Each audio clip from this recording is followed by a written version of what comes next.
Okay, we'll take our lantern. Before we use it, I like to turn the knob to 12 o'clock position, which is off. And then what I do is make sure my needle is sticking out. Don't hit it too hard. I want to make sure it's working. Turn it on. It'll disappear. You'll feel it. Turn it off. You're going to feel a needle come up. That tells me everything's functioning correctly. Check this knob here and make sure the on and off knob is nice and snug. If it's really loose, we want to take the tool, set it on it, snug it clockwise. Make sure that's good and snug. You don't want it real loose. Okay, what we want to do too before we light the lantern, we want to learn that this is strictly for on and off.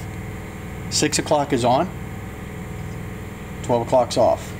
That's all we use the knob for. If we want to adjust light output, we use the pressure gauge.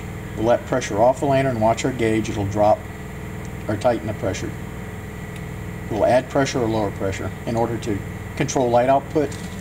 You can also control light output by dropping the tube. The lower it is, the less light it's going to put out. But if it's too low, it will also cause flaming in the lantern.